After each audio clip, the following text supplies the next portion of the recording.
좀 해주셔야겠습니다. 고린도전서 15장 1절부터 11절까지의 말씀 교독합니다. 1절 제가 먼저 읽습니다. 형제들아, 내가 너희에게 전한 복음을 너희에게 알게 하노니 이는 너희가 받은 것이요 또 그 가운데 선 것이라. 너희가 만일 내가 전한 그 말을 굳게 지키고 헛되이 믿지 아니하였으면 그로 말미암아 구원을 받으리라.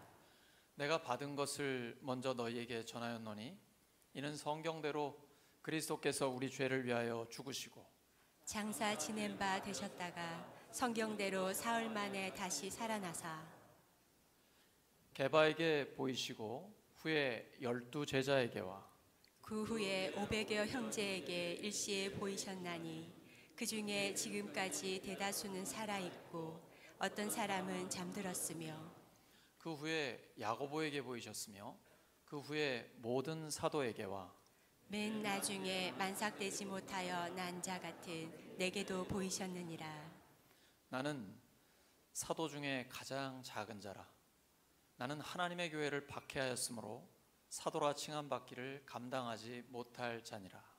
그러나 내가 나 된 것은 하나님의 은혜로 된 것이니 내게 주신 그의 은혜가 헛되지 아니하여 내가 모든 사도보다 더 많이 수고하였으나 내가 한 것이 아니요 오직 나와 함께 하신 하나님의 은혜로라. 함께 읽습니다.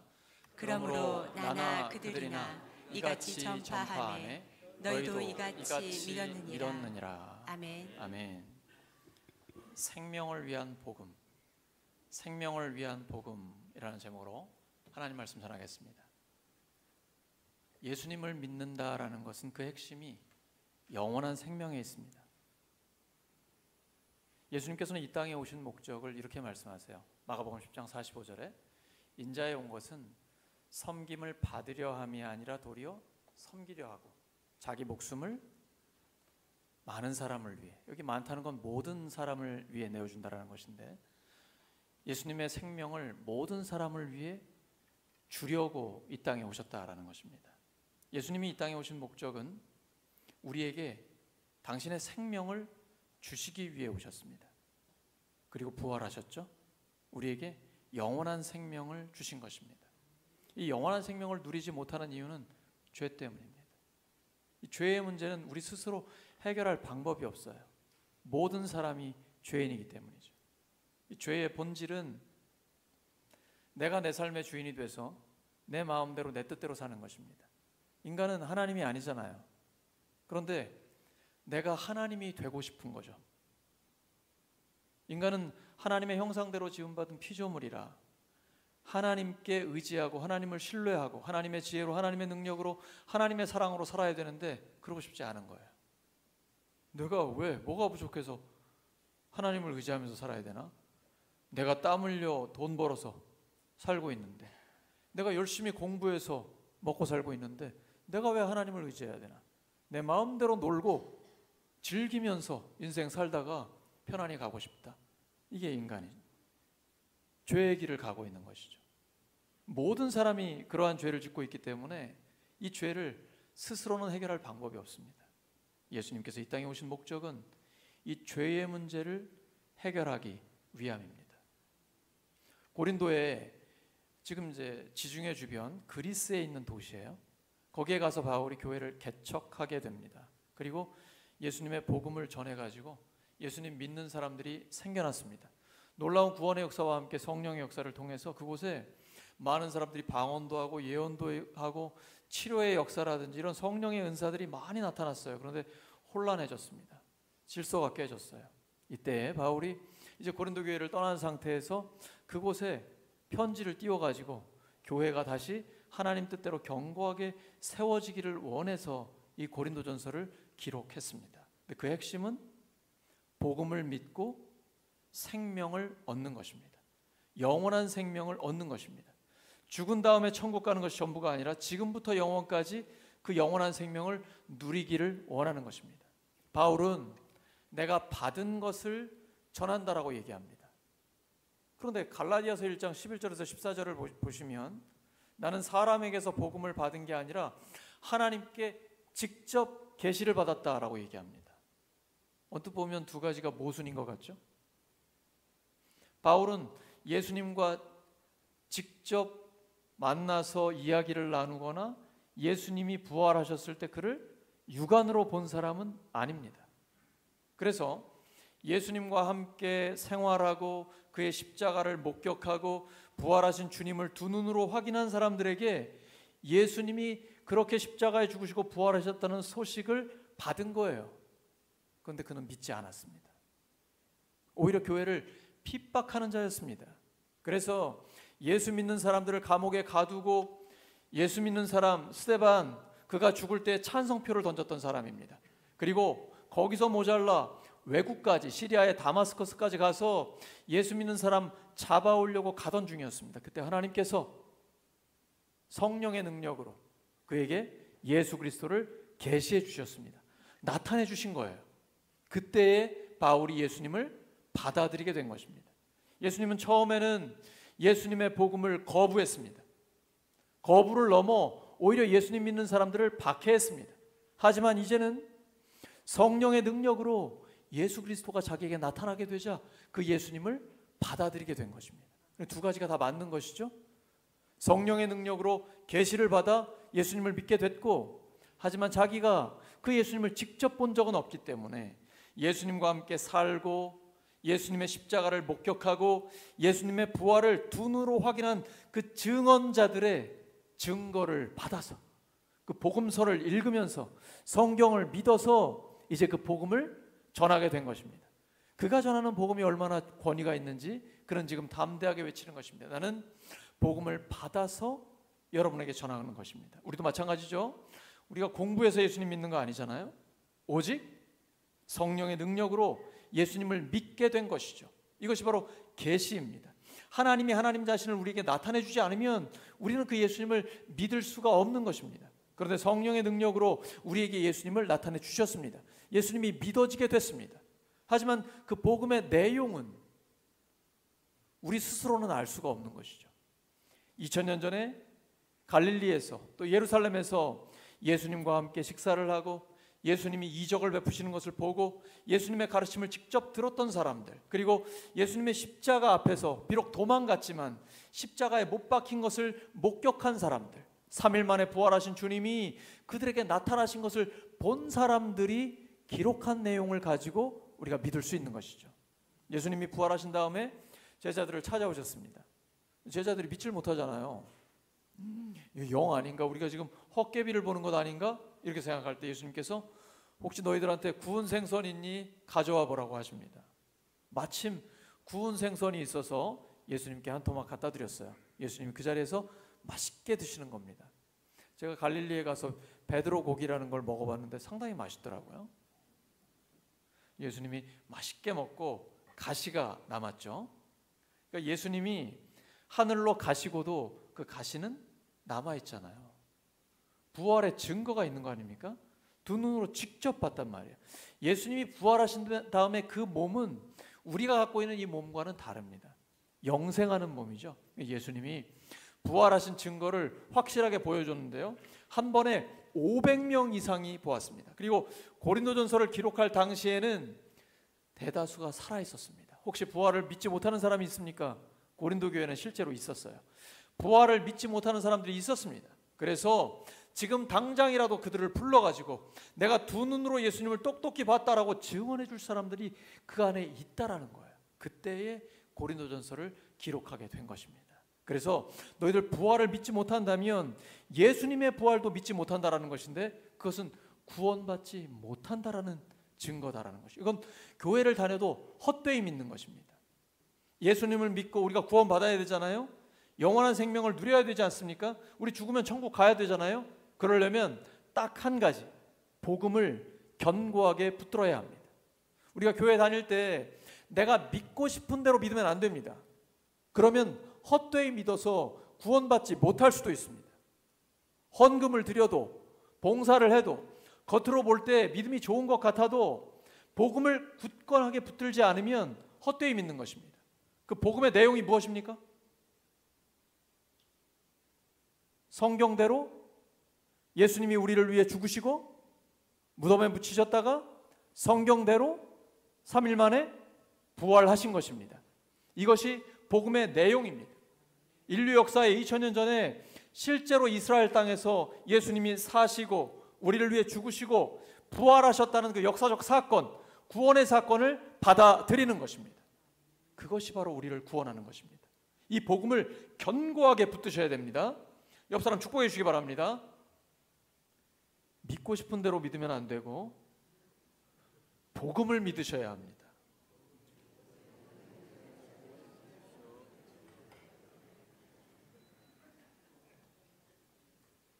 여러분 좀 덥지 않으십니까?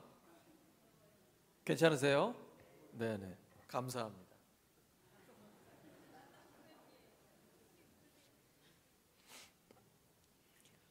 오직 복음을 굳건하게 잡으셔야 됩니다. 하나님의 구원의 사건은 예수님의 삶과 죽으심과 부활에서 일어난 것입니다. 나는 그런 거 안 믿어. 어떻게 죽은 자가 다시 살아날 수 있어? 난 부활을 안 믿어. 이러시면 구원 못 받습니다. 교회를 수십 년 다녀도 소용없는 것입니다. 그걸 헛되이 믿는다라고 하는 것입니다. 왜 공부를 못하는 사람은 한참 앉아 있어요. 오래 도서관에 있기는 있어요. 근데 맨 엎드려서 자고 만화책 보고 딴짓 하다가 시험 치면 빵점 맞아요. 근데 공부를 잘하는 사람은 평소에 늘 노는 것 같아요. 얘 축구하러 다니고 어디 놀러 다니고 이러는데 공부할 때 확 집중해서 딱 해요. 핵심을 잡죠. 시험 치면 100점 맞아요. 신앙생활은 100점을 맞으셔야 돼요. 핵심을 붙드셔야 됩니다. 나는 예수님 믿고 잘 먹고 잘 살았으면 좋겠어. 병도 낫고 우리 자녀손들 돈 잘 벌고 사회적으로 성공하고 그랬으면 좋겠어. 난 그런 하나님이 나를 도와줬으면 좋겠어. 하나님이 그렇게 도와주실 수 있어요. 근데 그게 다가 아니에요. 성경의 핵심이 뭡니까? 성경에서 가장 중요한 게 뭐예요? 예수님의 십자가예요. 예수님은 하나님이세요. 네, 하나님이 사람이 되어 오셨습니다. 십자가에서 죽으시기 위해 오신 거예요. 그리고 예수님은 그 십자가를 영광이라고 말씀하십니다. 그리고 우리를 위해 십자가에서 죽으시면서 다 이루었다라고 말씀하셨어요. 우리의 구원을 다 이루어 주셨다라는 것입니다. 우리의 죄를 완전히 씻어 주셨다는 거예요. 그리고 부활하셔서 우리에게 영원한 생명과 하나님의 나라를 주셨습니다. 이 예수님의 죽으심과 부활의 복음, 이것을 견고하게 붙들어야 합니다. 그래야 구원받습니다. 우리가 좀 방황할 때도 있어요. 많이 부족합니다. 연약해요. 여전히 우리는 날마다 하나님 앞에서 죄를 짓고 있습니다. 또 회개하고 또 회개합니다. 죽을 때까지 회개해야 합니다.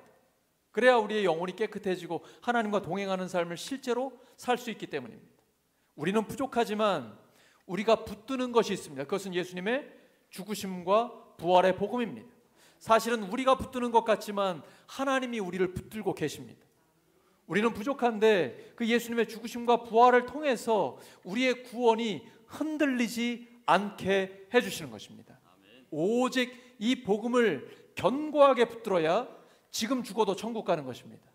언제 죽어도 천국 가는 것입니다. 우리에게 구원이 견고하게 확신으로 주어지는 것입니다. 이건 자기 확신이 아니고 예수님이 다 이루신 성경의 약속을 붙드는 것입니다. 하나님의 말씀을 붙들 때 우리의 구원에는 흔들림이 없는 것입니다. 그래서 사도 바울이 지금 강력하게 하나님의 복음을 외치고 있습니다. 오랫동안 베스트셀러 가운데 모건 하우절의 불변의 법칙이라는 책이 있습니다. Same as ever라는 원제인데요. 영원히 동일한 거. 이 사람 예수님 믿는 사람은 아니에요. 제가 책을 읽어보면 지금 세상이 변하잖아요. 그 변화가 엄청난 속도로 다가오고 어떤 보고에 의하면 4년 뒤에 AI 때문에 인류가 종말을 맞이할 수도 있다 이런 얘기가 나와요. 지금 AI가 무기화되고 있고 로봇가 거의 사람처럼 표정도 변하면서 대화를 나누고 있고 엄청난 정보를 가지고 갖고 있는 거죠. 또 스스로 사고하려고 하고 AI를 조종하는 사람을 공격했다라는 보고도 나오고 이러고 있어요. 이렇게 급변하고 있는 시대 속에 우리는 뉴스를 보면 세계 곳곳의 현장의 소식을 듣습니다. 근데 뉴스에 좋은 소식이 많아요? 나쁜 소식이 많아요? 왜 그런지 아세요? 사람들은 좋은 소식에는 별로 반응을 안 해요. 나쁜 소식에 관심이 많거든요. 막 거기에 관심이 쏠리는 거죠. 학자들이 연구를 해보면 지난 60년 이상 동안 나쁜 뉴스가 점점 더 많아지고 있다는 거예요. 거기다가 인터넷이 확장되고 모든 사람이 전 세계의 소식을 한꺼번에 매일 보잖아요. 그러다 보니까 뉴스만 보면 전 세계 나쁜 소식이 다 올라와요. 인류가 정말 나쁜 소식이 굉장히 많은 것 같아요. 근데 실제로 그런 나쁜 일들이 우리 주변에서 일어납니까? 가까이에서? 그런 건 아니에요. 우리가 인류 역사를 공부해 보잖아요. 반복적으로 그런 일들이 일어나긴 일어나요. 그러나 그것 때문에 두려워하거나 공포에 잡히는 것은 신앙인의 자세가 아니에요. 하나님의 사람은 언제라도 주님이 오실 수 있다라는 준비를 하고 있는 것입니다. 오늘 밤에 주님이 오실지라도 기쁨으로 주님을 맞을 준비를 하는 것이죠. 근데 모건 하우절도 이렇게 급변하는 세상 속에 변하지 않는 것에 초점을 맞춰야 성공할 수 있다라는 얘기를 하고 있어요. 세상적인 성공이죠. 우리는요, 진짜 변하지 않는 것에 우리의 삶을 투자합니다. 세상에서 아무리 성공해도 다 변합니다. 안타깝게도 세상의 최고의 갑부도 다 놓고 빈손으로 가야 됩니다. 알란가 모르겠어요. 지금 아무리 엄청난 재산을 갖고 있어도 하나님이 부르시면 다 놓고 가야 됩니다. 그래서 왕이었고 갑부였고 쾌락도 누렸고 해볼 것 다 해봤던 솔로몬이 마지막에 했던 얘기입니다. 헛되고 헛되며 헛되고 헛되니 모든 것이 헛되도다. 이게 초점이 아니에요. 전도서의 핵심은 그렇게 부와 명예와 쾌락과 세상이 따르고 있는 그러한 것들은 너희들이 피땀 흘려서 노력해가지고 심지어는 불법을 사용하면서 다른 사람을 짓밟으면서 너희들이 다 얻었다 할지라도 마지막에 다 얻어봐라. 내가 다 얻어봤는데 그거 다 헛되더라. 그러니 젊은 날에 가장 의미 있는 것을 붙잡아라. 가장 가치 있는 것을 붙들라. 이게 전도서의 핵심이에요. 그것이 무엇입니까? 젊을 때 창조주를 기억하라는 거예요. 하나님을 기억하라. 기뻐하면서 선을 행해라. 어떻게든지 영혼들이 구원받을 수 있도록 복음을 전하고 복음에 합당한 삶을 살아라. 주변에 가난한 사람이 있는가? 내가 가진 것을 나눠줘라. 그래서 그 영혼도 하나님을 경험할 수 있게 하라. 하나님을 만날 수 있게 하라. 이게 가장 가치 있고 의미 있는 삶이 아니겠습니까? 사도 바울은 이 복음을 붙들었을 때에, 예수님을 만났을 때에 이 삶이 가장 가치 있다는 것을 알게 됐습니다. 그 사람은 석학이에요. 열정도 대단합니다. 그런데 예수님 만난 다음에 그가 가지고 있는 모든 지식이나 그가 쌓았던 학벌, 모든 배경들을 다 배설물로 여겼습니다. 여러분, 배설물을 쫙 내려보낸 다음에 아쉬워하는 사람 있습니까? 화장실에서 그거 내려보낸 다음에 아까워 이런 사람 있어요? 그러면 배설물이 아니에요. 그거 아직 배설물이라고 생각하는 게 아닙니다. 아직 예수님 제대로 못 만난 거예요. 하나님을 진짜 만난 사람은 세상의 모든 것을 다 내려놓을 뿐 아니라 배설물로 여깁니다. 여러분 정말 그러십니까? 예수 그리스도를 아는 지식이 가장 고상하고 가장 가치 있습니까? 아직 부족하죠? 바울이 부활하신 예수님을 만난 다음에 사람들을 찾아가지 않았어요. 우리 보통 이렇게 예수님을 만났으면 그때 당시에 최고의 사도인 베드로나 예수님의 직접 제자들 있잖아요. 예루살렘에 있는 그 사람들 찾아가서 만나가지고 나 예수님 만났다고 이렇게 증언을 하고 또 그 사람들에게 인정받기를 원할 것 같아요. 근데 안 갔어요. 아라비아 광야로 갔어요. 한 3년 정도를 머물렀습니다. 왜 광야에서 혼자 있었을까요? 광야에 가야 하나님을 만납니다. 바울은 지금 자기가 부활하신 주님을 직접 만났다라고 얘기합니다. 사실 교회를 박해했기 때문에 자기는 사도라고 인정받을 자격이 없다라고 얘기해요. 혹시 사도라고 불러준다면 사도들 중에 가장 작은 자라고 얘기합니다. 솔직한 거죠. 하지만 그는 사도는 맞습니다. 사도가 될 자격이 무엇입니까? 부활하신 주님을 직접 만나야 합니다. 그리고 주님께서 사도로 보내주셔야 돼요. 소명을 받고 사명을 받아야 합니다. 그 사람들이 사도가 되는 거예요. 근데 바울은 자기가 직접 주님을 만났다라고 증언하고 있습니다. 강조하고 있습니다. 부활하신 주님이 처음에는 베드로와 12 제자들에게 나타나셨고 그 다음에는 500여 형제들에게 일시에 나타났습니다. 동시에. 그리고 야고보에게 또 다른 모든 사도들에게 나타났는데 마지막에 만삭되지 못해서 태어난 자 같은 정말 너무나 부족한 나에게도 나타나셨습니다. 나의 주님, 나의 하나님이라고 고백합니다. 그리고 나서 광야로 갔어요. 광야로 가면 외롭습니다. 고독해요. 홀로 있습니다. 홀로 있지만 홀로 있는 것이 아닙니다. 하나님이 함께 하시기 때문입니다. 여러분 진짜 하나님 만나고 싶으십니까? 그러면 나만의 광야가 있어야 합니다. 예수님은 광야에서 40일 동안 금식하면서 사탄에게 유혹을 받으셨고 하나님의 기록된 말씀으로 모든 시험을 이기셨습니다. 예수님은 홀로 있는 시간을 많이 가지셨어요. 새벽에 해 뜨기 전에 혼자 기도하십니다. 밤새도록 혼자 기도하십니다. 사람들이 와서 예수님을 왕으로 세우려고 할 때 예수님은 거절하고 혼자 떠나가셨습니다. 한적한 곳에서 광야에서 하나님과 독대하셨습니다. 모세가 이집트 왕자였습니다. 왕이 될 수 있는 서열에 있었어요.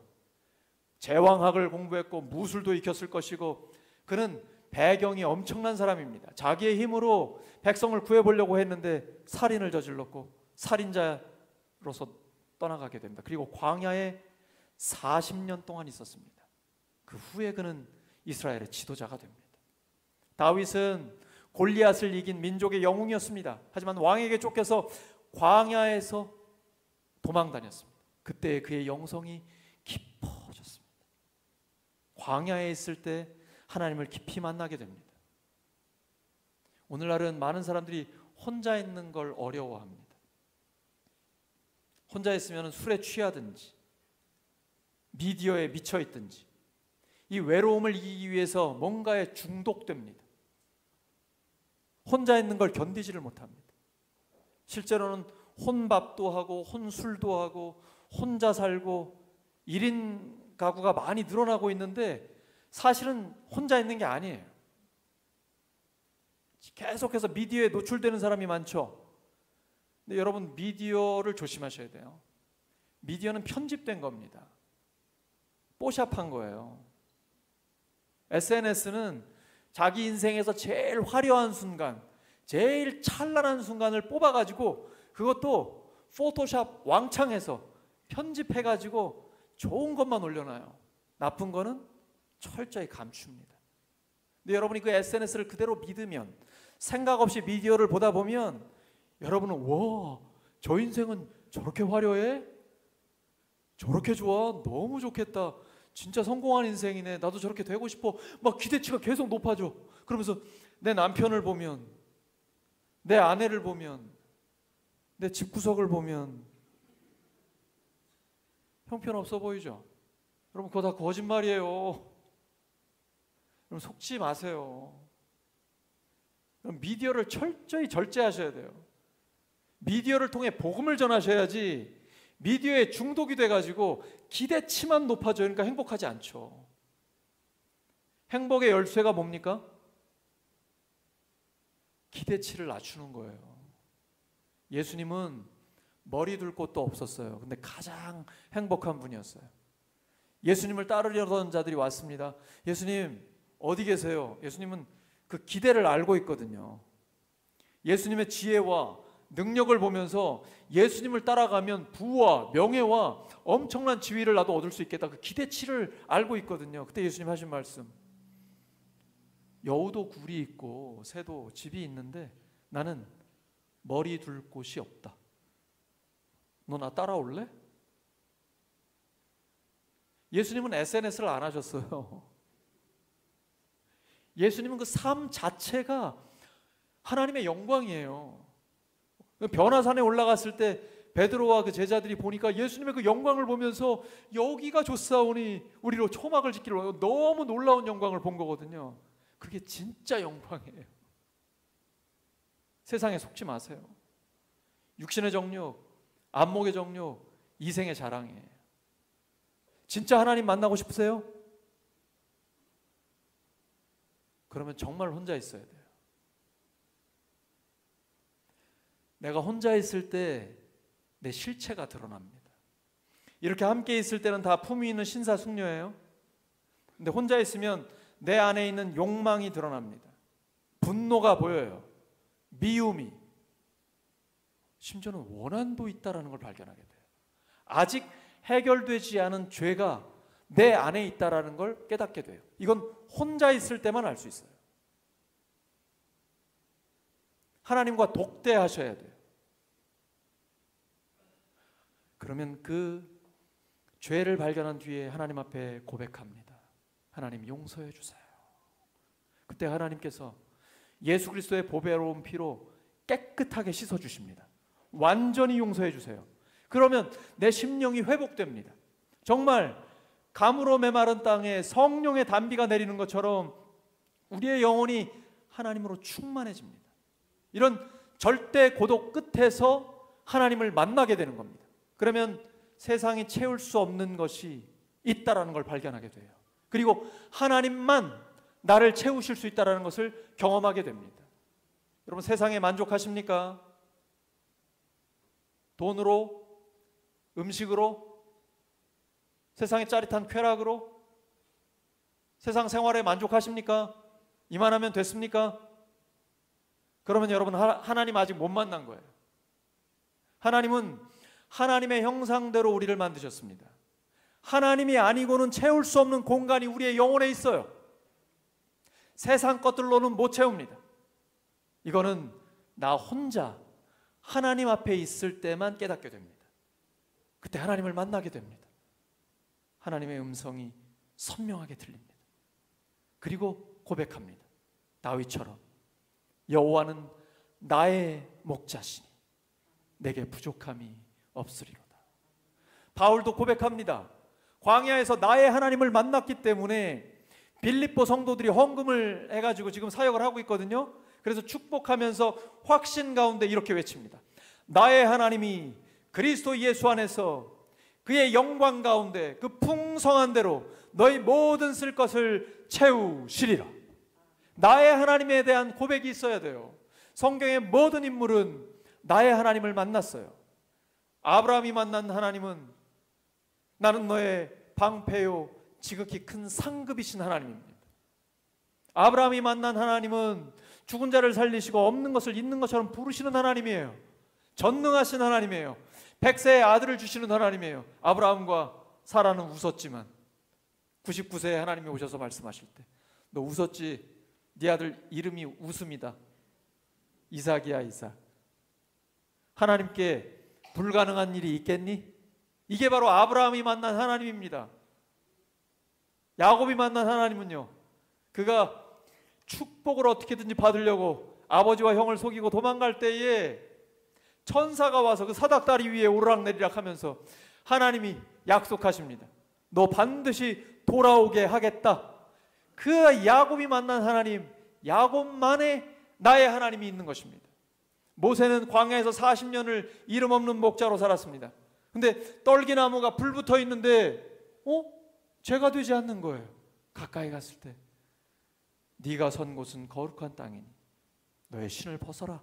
우리가 있는 모든 곳이 거룩한 곳이라는 거예요. 설거지를 할 때도, 청소를 할 때도, 직장에서 일할 때도 내가 있는 그곳이 거룩한 곳이라는 거예요. 내가 만난 하나님, 나의 하나님에 대한 고백이 있어야 돼요. 나의 하나님. 모세가 만난 하나님은 스스로 있는 자예요. I am who I am. 나는 나다. 멋있지 않아요? 누구에 의해서 만들어진 게 아니라 조물주, 말씀으로 빛을 만드시는 그 하나님, 창세전에 우리를 선택하신 그 하나님, 창조와 역사의 주님이 되신 그 하나님이 모세가 만난 하나님이에요. 그분이 나의 하나님이에요. 여러분, 홀로 있어야 돼요. 홀로 잘 있는 사람이 함께도 잘 있습니다. 일주일 내내 혼자 하나님과 독대하면서 하나님을 깊이 만난 사람은 주일만 기다립니다. 성도들이 다 함께 모였을 때 찬양하면서 하나님 어떻게 역사하실까? 우리에게 어떻게 말씀하실까? 예배 가운데 우리에게 무슨 뜻을 주실까? 어떤 음성을 들려주실까? 여러분, 그 음성 듣고 계십니까? 예배 가운데 하나님 만나고 계십니까? 하나님의 말씀으로 배가 부르십니까? 왜 5명밖에 없어요? 왜 그런지 아세요? 안타깝게도 6일 내내 굶었기 때문이에요. 여러분, 6일 내내 굶어보세요. 쫄쫄 굶어보세요. 영양실조 걸리죠? 그런 사람이 주일에 와서 밥 잘 먹을 수 있을까요? 못 먹잖아요. 그 보식해야 돼요. 죽부터 먹어야 돼요.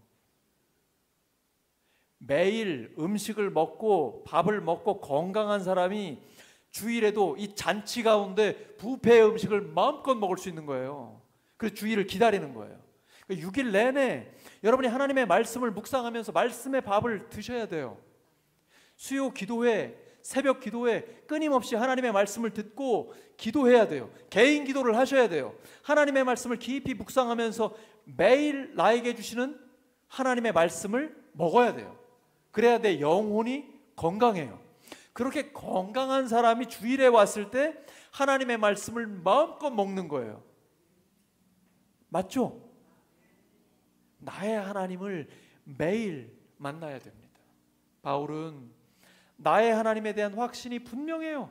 그리고 나서는 엄청난 하나님의 일들을 감당하거든요. 근데 그는 자기 자랑은 하나도 없어요. 모든 사도들보다 훨씬 더 많은 일을 했어요. 그런데 나는 내가 한 게 아니라고, 오직 하나님의 은혜라고 고백합니다. 바울의 삶을 보면 오직 하나님의 은혜죠. 교회를 박해하던 자가 전도자가 됐으니까요. 바울을 이렇게 바꾸셨는데 나를 못 바꾸시겠어요? 하나님께 불가능한 게 있겠어요? 하나님이 바꾸지 못할 인간이 있겠습니까? 여러분, 희망의 끈을 놓으시면 안 됩니다. 바울도 바꾸셨어요. 하나님의 은혜가 있으면 모든 사람이 바뀝니다. 그래서 죽을 때까지 우리는 속사람이 계속 새로워지는 거예요. 오직 하나님의 은혜로 오늘의 내가 됐습니다. 오직 하나님의 은혜로 내일의 내가 될 것입니다. 하나님의 은혜는 헛되지 않습니다. 그 말은 하나님의 은혜를 받은 우리가 날마다 성실하게 하나님이 맡겨주신 사명을 감당해야 된다는 것입니다. 직업은 소명입니다. 하나님의 부르심이에요. 목사만 부르신 게 아니고 여러분 모두를 하나님은 부르셨어요. 그리고 여러분의 삶의 자리로 보내셨습니다.